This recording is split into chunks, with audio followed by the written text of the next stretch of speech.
From the writings, we now turn to the founders, the flesh and blood founders, and ask them the next 7 questions. The first one, what is the highest claim you make for yourself? You see, if a person is really keen and earnest about getting to a place and he's not very sure how to get there, then he will ask for the best advice. If he wants to reach the highest state in, say, a game or a sport, then he will get the best coach. I was keen. I was interested. In fact, I was going to hang my eternal destiny on one of these founders. And so I had to ask, who are you? In other words, what is the highest claim you make for yourself? And these are the answers I found. The highest claim from the Hindus. Now, Viswamitra is not a founder. He is one of the authors. But the highest claim that these authors made for themselves was that of a sage. Who is a sage? A sage is a person who is very highly revered in society. Up there. Good poise, personality. He loves to counsel. His life is one of deep piety. And also, he has an excellent knowledge of the scriptures, the sacred scriptures of that community. That is a sage. Buddhism, Gautama Buddha said he was the enlightened one. After searching for 6 years at the age of 35, he claimed that one night in 4 stages, he became enlightened, fully enlightened. And so his claim, the enlightened one. Islam, Muhammad said that he was the seal of the prophets. A seal, final one. Nobody can controvert his words. Islamic tradition has it that Allah sent down 124,000 prophets. About 24 or 25 of them are mentioned by name in the Quran. Beginning from Adam and then Noah, Abraham, the patriarchs, and Jesus also is there, John. But Muhammad was the seal of the prophets, the final one, and the one who would wrap up all the revelations that Allah would send. Judaism, Moses considered himself to be the prophet of God, and people called him the lawgiver of Israel. That was the highest claim he made for himself, also sometimes known as the friend of God. When it came to Jesus, he claimed to be the Son of God. Now, I had asked, what is the highest claim you make for yourself? And I had decided that I would not controvert any of their claims. I would not challenge them. Just ask, get the response, and put it on the table. And here it was. And if you look at the list on the screen, you will have to agree that the line has to be drawn between the 4th and the 5th. The first 4 are all human. The final one, the claims of Jesus, is that of being a God, the Son of God. Wow! That's difficult to believe. For if you looked at him, he dressed like anybody else in the village, ate like anybody else, went to work in the little carpenter shop. Maybe at the end of the day, he just barely had enough to eat. How would he be the Son of God? So, when you look at just the claims, the tendency would be to take this claim and just toss it out. And I might have done it, except for one reason. If this writing was mythological, or if it was legendary, in which the story changed from an ordinary person to that of a superhuman, then I would have tossed it out. But no, the New Testament is the best attested ancient piece of historical literature. I would have to give a historical reason to throw it out. I could not find one there. And so I had to leave it, but it was still difficult to just swallow. So I looked at it this way. If he was only a human, then let me see if he falls into the category of other humans who call themselves God. And there have been people who call themselves God. Let's look at some of them. Those who are mad, deluded. It's called delusions of grandeur. You think you are so high, somebody who you really are not. A liar, imposter. Well, if he's a liar, then we will have to classify him as an incorrigible, pathological liar. Egomaniac or megalomaniac. Yes, people have called themselves from that position. You know, the pharaohs of Egypt called themselves gods. Some of the Caesars of Rome called themselves God. But they were in a position in which they could command that the people accept them as gods. The fourth option, truly God. Well, let's look at these four. Was he mad, deluded? What did some great thinkers say about him? The quote that I'm going to put on the screen is not really considered among the circles of the scholars as somebody great, but he was great. Not so much as a scholar, but as a great general. He was a world emperor, Napoleon Bonaparte. In his exile years, his friends came to him and said, why don't you look at the life of Jesus and, consider it in detail? Well, at first it was not acceptable to him because he was a world emperor. What was he going to do just looking at a bitty little barefoot itinerant preacher from Galilee 1800 years earlier?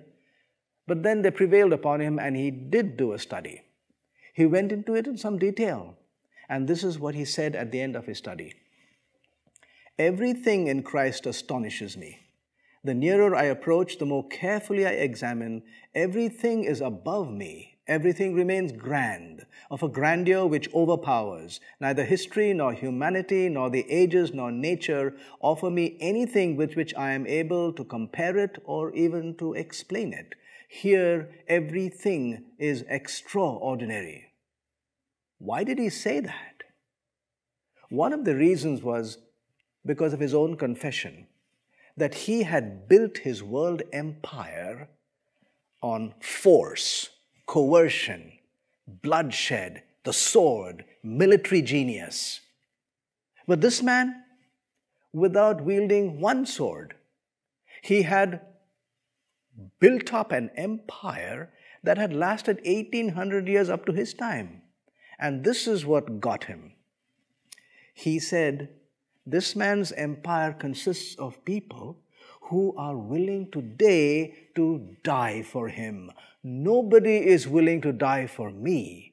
There must be something absolutely unique in this kingdom that this man had built. That's why these words are on the screen. How about the words of Bernard Ram about the words of Jesus?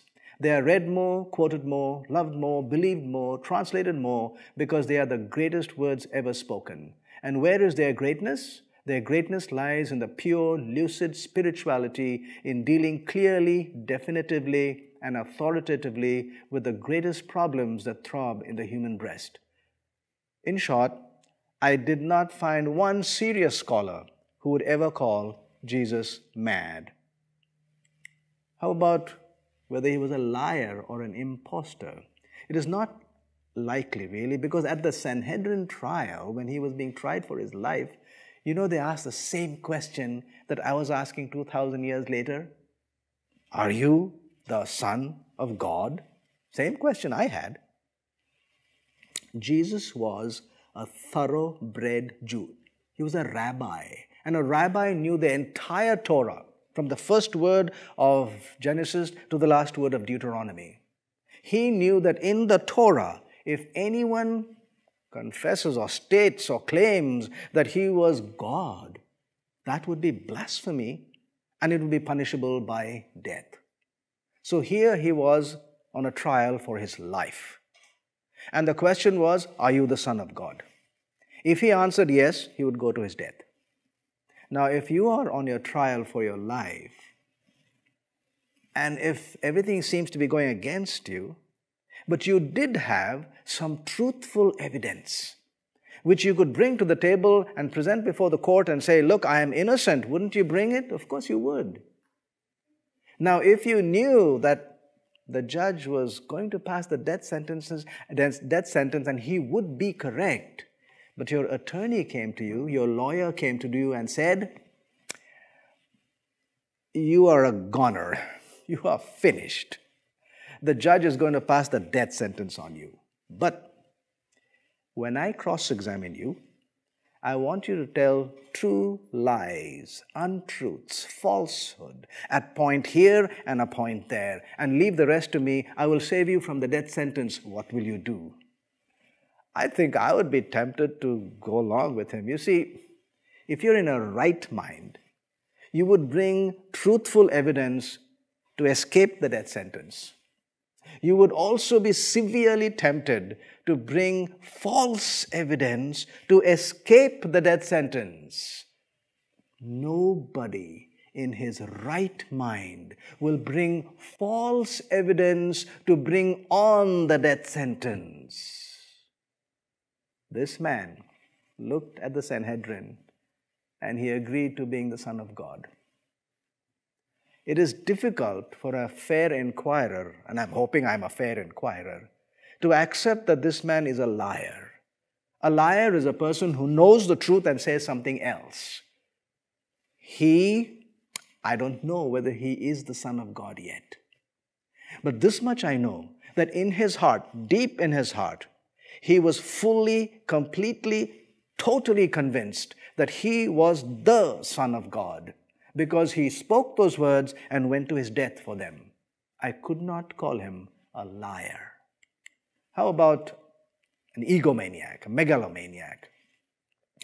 Most of them sit at a position of authority and from there pronounce themselves as gods, like the pharaohs of Egypt and the Caesars of Rome. Did this man have any such authority and position?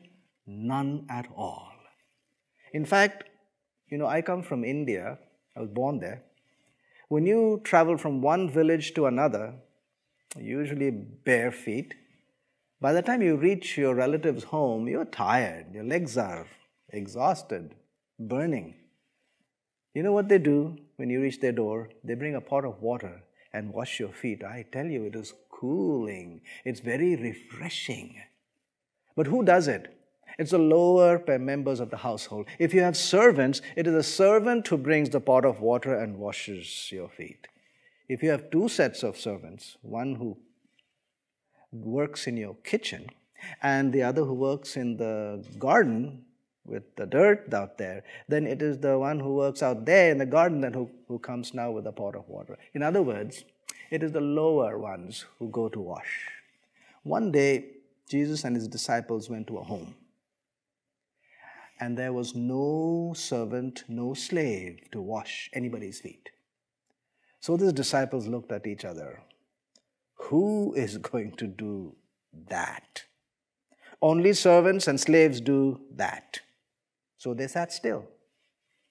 Jesus looked at them, realized what was happening, stood up, took off his outer garment, wrapped his waist in a towel, and washed the dirty feet of his disciples.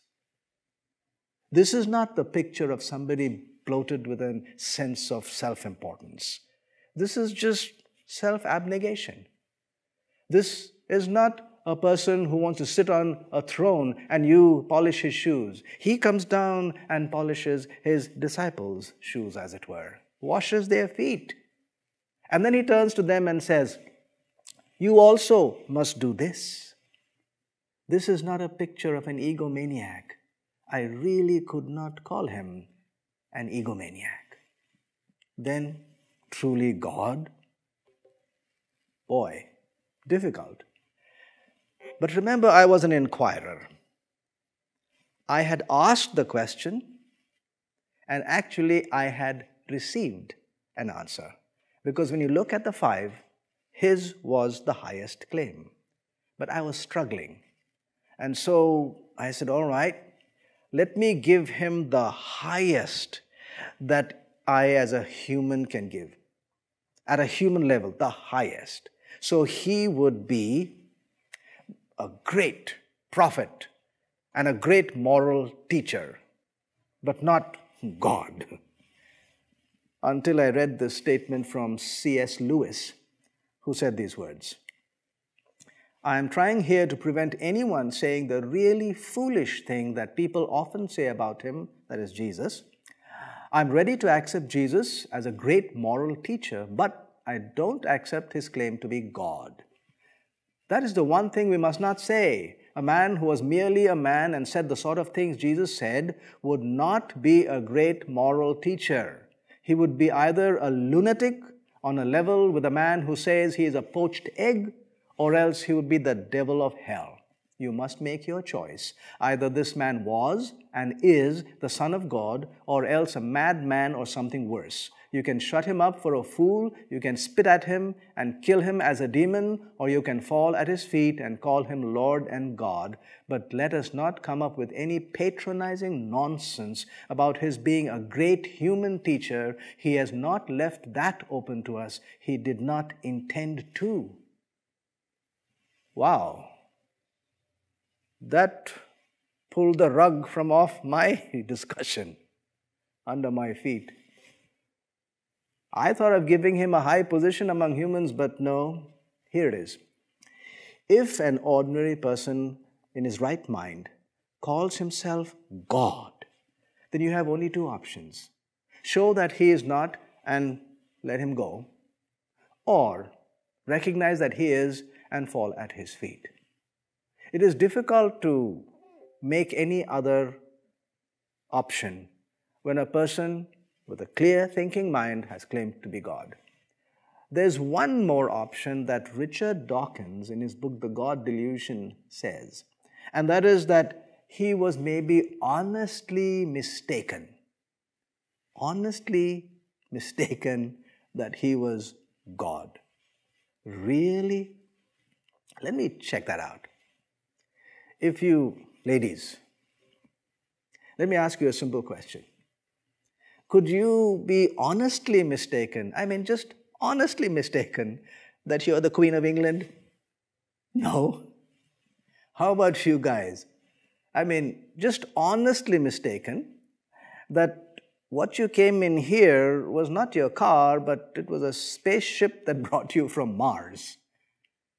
What am I saying? I am saying that, in ordinary things you can be honestly mistaken. Where did you leave the keys? Honestly mistaken. Maybe a face in the crowd, honestly mistaken. But you cannot be honestly mistaken about huge, major things that envelop your whole life. So he could not have been honestly mistaken. In fact, is such an intellect, clear as a sky, bracing as the mountain air, sharp and penetrating as a sword, thoroughly healthy and vigorous, always ready and always self-possessed, liable to a radical and most serious delusion concerning his own character and mission? Preposterous imagination. And so we are left with a place. Difficult to believe. At the same time, that is the highest claim of all the five. I had to leave it as a claim. The next question I had consisted of looking at the message and mission of the founders. Now, this is big. The question is huge. What I did was just put their message and mission into a few short sentences and looked to see what would happen. So here it is. In Hinduism, the authors, their message and mission was to show the way to ultimate truth, which would be merging of the human Atma or soul into the super soul or Brahman. The path, the way to the truth to get yourself to the destination. Buddhism, Gautama Buddha said, "For enlightenment I was born, for the good of all that lives." I was enlightened. And I will teach you how to get enlightened. The 4 golden rules and the 8 right circumstances, I was enlightened fully, and I'll teach you how to do that. That is my message and my mission. How about Islam? For Muslims, the Quran is the infallible word of God, revealed to the Prophet Muhammad by the angel Gabriel. So Muhammad's message and mission was to bring the word of Allah, to the human race. Judaism, Yahweh said these words, you, through Moses, to the children of Israel, you shall keep my statutes and my judgments, which if a man does, he shall live. So what was Moses' message and mission? I will bring to you the commandments and the statutes and the testimonies of God, Yahweh. You break that, you die. You keep that, you live. That was his mission. When it came to Jesus, he used the most peculiar words. He said, I am. No other founder used those words in such a distinct way to say, I am, for example, the way, the truth, and the life. If the Hindu master and those authors said, I will teach you the way, the truth, and the life, Jesus said, I am the way, the truth, and the life. When Gautama Buddha said, I was enlightened and I will teach you how to get enlightened, he said, I am the light that enlightens. I am the source. Wow, I am.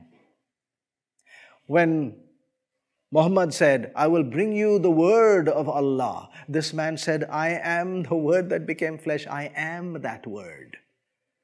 When Moses said, if you do this, you shall live, you shall have life, this man said, I am the resurrection and the life. Unusual words. No other founder ever claimed to be identical with his message. Every other founder brought the tenets of belief, brought the doctrines, brought the philosophies, and taught them. This man brought himself. He was the message. He was not bringing a message. That was only a part of it. He was the message. Absolutely unusual words. So once again, when you look at the question, he sets himself apart with using the words, I am the message.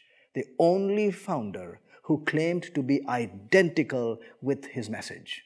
There's no difference between him and the message. You know, if you take away the Hindu authors from their writings, you would still have Hinduism. If you take away Muhammad, you would take away just the hadith, the ahadith, the traditional writings. You would not be able to take away the Quran, the words of Allah, and Islam would still remain. If you take away Gautama Buddha, Buddhism would still remain because it's there in the Hinayana and Mahayana writings. If you take away Jesus, nothing is left in Christianity. Nothing, because he is the message. Now, one other way to look at it would be to compare, and I'm going to compare him two of these founders. First with Gautama Buddha. At the age of 29, he left home to look for light. 6 years spent in a relentless search for light. Beat himself, starved himself. Sometimes he would take one morsel a day, sometimes one morsel a week. There was one description in which he said, I took 1 or 2 grains of rice in 2 weeks. He stood for long periods of time, never sat down. He would sit still and never stand up or walk. Lie on a bed of nails, pull out the hair of his beard and the hair of his head. Relentless search. And finally, after 6 years, he said, I was enlightened. Let us take that as the truth of his claim, because we said we're not going to controvert their claims. Let us take him as stating the truth of his matter. Compare that with Jesus. He didn't beat himself. He didn't go looking for light. He didn't pull out the hair of his beard and the hair of his head or starve himself, lie on a bed of nails. No, he simply stood and said, I am the light. I am the source of light. He was one who claimed to be identical with his message. How about with Muhammad? Muhammad, one night was taken from Mecca And this is called the Isra, the night journey. In fact, this is a very sacred description of Muhammad. When it was over and he told the people about it, they said, this is a unique experience. He was sleeping in Mecca. When the angel Gabriel came and woke him up and said, we need to go to the Temple Mount in Jerusalem. That's a long ways away. But there was a heavenly horse right there, Buruk, and they both climbed onto Buruk and flew over from Mecca to the Temple Mount in Jerusalem. There, when they landed on the Temple Mount, was a ladder reaching up from 1, 2nd, 3rd, 4th to the 7th heaven. Allah created 7 heavens. And He Himself resided in the 7th heaven. And here was this ladder. Angel Gabriel took Muhammad and said, let's climb the ladder. And so they went to the 1st, 2nd, and they went on climbing. Each heaven was supervised by one of the great prophets. There was Adam, there was Jesus, there was John, and all the others. But Muhammad went up to the 7th heaven. 7th heaven in proximity to Allah. That is where he went. And then he came down that same night. When he told the people, they said, boy, this is amazing. Absolutely unique. And this is one of the reasons why Muhammad is called the seal of prophets. He went up to the proximity of Allah, the level of the heaven where Allah dwells. All right, let's accept this also as a truthful claim that he did go up to heaven and come down. Let's compare that with Jesus. In Muhammad's story, there is actually an inherent confession. And the confession is this, that he was a person on this earth, belonged to this earth, and he went to the 7th heaven for a visit and then came down that same night. Compare that with the claims of Jesus, where Muhammad went for a visit was his home. He belonged there, and he came down here for a visit. The origins and the direction of travel is exactly the opposite. That's not all. Really, looking at it, you tell me, who would know more about a place? Let's say Manhattan in New York, busy, where people just move in and out. Who would know more about shopping, say, in Manhattan? A person who lives there, or a person like me who might have come from India on a flight and gone to New York and gotten one of those buses, they take you around the city, and few hours I spent looking at the city of New York and then took the next flight home. Who would know more about New York? The one who lives there, right? Who would know more about that 7th heaven? The one who lives there. Who would know more about where final, ultimate truth dwells? There. His claim was that he came from there and he was the message he brought to us. Really amazing claim.